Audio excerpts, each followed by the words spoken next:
조국 전 장관이 어제 사퇴하면서 청와대는 쇄신으로 국정 동력을 다시 회복해야 한다는 과제를 안게 됐습니다.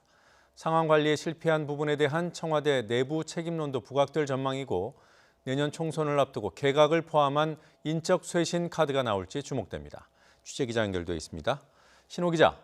네, 청와대입니다. 네, 후임 법무부 장관에 대한 함화평이 벌써 나오고 있더군요. 인선 시점은 언제가 될까요? 네, 청와대의 고민은 깊어 보이는데 말은 상당히 신중하게 하고 있습니다. 청와대는 오늘 조국 전 장관의 후임 법무부 장관 인선과 관련해서 인선 시기를 밝힐 수 있는 상황이 아니라고 밝혔습니다. 청와대 핵심 관계자는 기자들과 만나 조국 전 장관이 사퇴 발표를 한 지 24시간도 지나지 않았다며 고민은 하고 있지만 구체적으로 설명할 내용은 아직 없다고 말했습니다.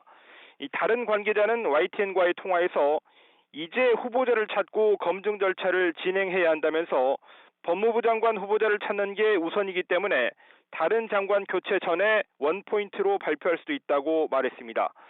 이에 따라 청와대는 당분간 김오수 법무부 차관 대행 체제를 유지하면서 후임 장관 검증을 서둘러 진행할 것으로 보입니다.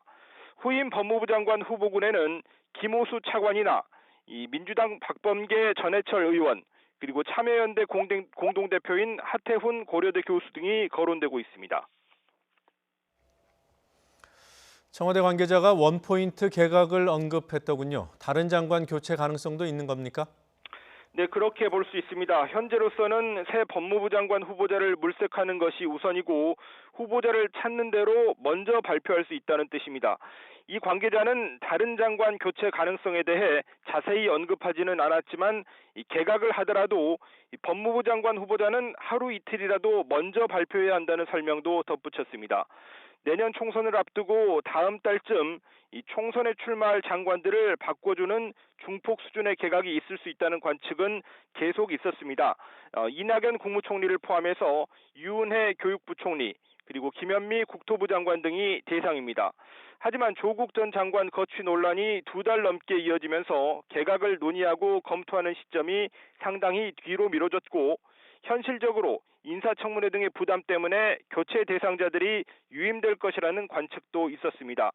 그렇지만 조 전 장관 사퇴 이후 개각을 포함한 인적 쇄신 논의가 다시 빨라질 전망입니다. 오늘 이낙연 총리가 다음 주 일왕 즉위식 참석 이후 사퇴하기 위해 일정을 조정 중이라는 보도도 나왔는데 총리실에서는 이 총리가 일정을 조정하거나 사의를 표명한 적이 없다고 부인했습니다. 이런 가운데 청와대 참모진이 개편될 가능성도 짐작이 됩니다. 어떻습니까? 네, 그동안 상황 관리에 실패했다는 측면에서 참모진 개편 가능성도 제기되고 있습니다.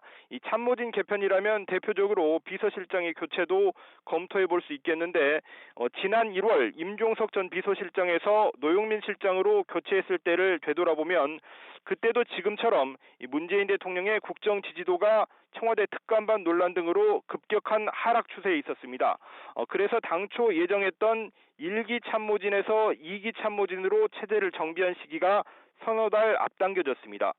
이번에도 조국 전 장관에 대한 검증 책임론에다가 이 청와대가 2달 넘게 이어진 논란 속에서 상황 관리를 제대로 하지 못했다는 비판이 있기 때문에 어떻게 쇄신의 모습을 보여줄지 주목됩니다.